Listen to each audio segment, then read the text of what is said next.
അപ്പോൾ നമ്മുടെ എസ്തെറ്റിക് ബോ മേക്കിങ്ങിൻ്റെ പാർട്ട് 3 ആണ് ഇന്നത്തെ വീഡിയോ. അപ്പോൾ കഴിഞ്ഞ വീഡിയോയിൽ നമ്മളെങ്ങനെയാണ് ചെയിൻ സ്റ്റിച്ച് ചെയ്യാമെന്നാണ് നോക്കിയത്. അങ്ങനെ ഒരു 34 ചെയിൻ സ്റ്റിച്ച് ചെയ്തിട്ടുണ്ടായിരുന്നു. അപ്പോൾ ഇന്നത്തെ വീഡിയോയിൽ നമ്മളെങ്ങനെയാണ് ഹാഫ് ഡബിൾ ക്രോഷ്യ ചെയ്യാമെന്നാണ് നോക്കുന്നത്. അപ്പോൾ അതിന് വേണ്ടി ആദ്യമായിട്ട് നമ്മുടെ ഈ ഹുക്ക് ഈ ആണിലൊന്ന് ചുറ്റിച്ചെടുക്കണം. അപ്പോൾ ഇതിന് യാൺ ഓവർ എന്നാട്ടോ പറയാം. എന്നിട്ട് നമ്മുടെ സെക്കൻഡ് ചെയിനിലേക്ക് നമ്മുടെ ഹുക്ക് ഇൻസേർട്ട് ചെയ്യണം. എന്നിട്ട് നമ്മൾ വീണ്ടും ഈ ഹുക്കിലൊന്ന് ചുറ്റിച്ചെടുക്കണം. അതായത് യാൺ ഓവർ ചെയ്യണം.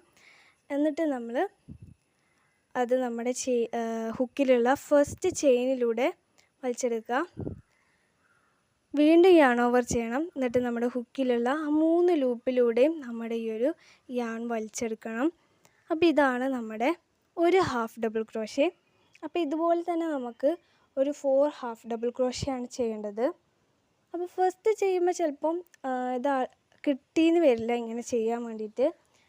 അത് നമ്മുടെ ഈ ഹുക്ക് ഈ ആണ് ഭയങ്കര ടൈറ്റായിട്ട് വലിച്ചിട്ടാണ് പിടിച്ചിട്ടുണ്ടെന്നുണ്ടെങ്കിലും നമുക്കിതൊന്നും ചെയ്യാൻ പറ്റില്ല. അപ്പോൾ അതൊന്ന് ശ്രദ്ധിച്ചിട്ട് ചെയ്യാം. എന്നാൽ തന്നെ കുറേ ആൾക്കാർക്ക് ഇത് ചെയ്യാൻ വേണ്ടിയിട്ട് കിട്ടും. അപ്പോൾ അങ്ങനെ നമുക്കൊരു 4 ഹാഫ് ഡബിൾ ക്രോഷ്യാണ് ചെയ്യേണ്ടത്.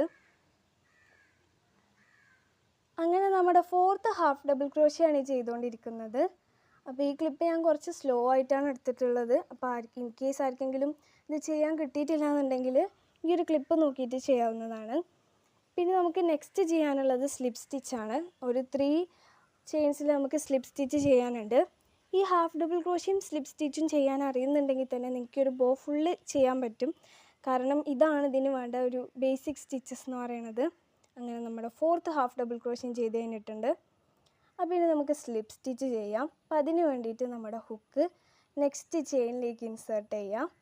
എന്നിട്ടൊരു ലൂപ്പ് വലിച്ചെടുക്കണം. എന്നിട്ട് ആ ഒരു ലൂപ്പ് നമ്മുടെ ഹുക്കിലുള്ള ലൂപ്പിലൂടെ വലിച്ചെടുക്കണം. ഇങ്ങനെയാണ് ഒരു സ്ലിപ്പ് സ്റ്റിച്ച് ചെയ്യുന്നത്. അങ്ങനെ ഞാനിതാ 3 സ്ലിപ്പ് സ്റ്റിച്ച് ചെയ്തിട്ടുണ്ട്. അപ്പോൾ ഇനി നമുക്ക് ചെയ്യേണ്ടത് എന്താണെന്ന് വെച്ച് കഴിഞ്ഞാൽ ഹാഫ് ഡബിൾ ക്രോഷ്യാണ്. നെക്സ്റ്റ് 8 ചെയിൻസിൽ നമുക്ക് ഹാഫ് ഡബിൾ ക്രോഷ്യ ചെയ്യണം.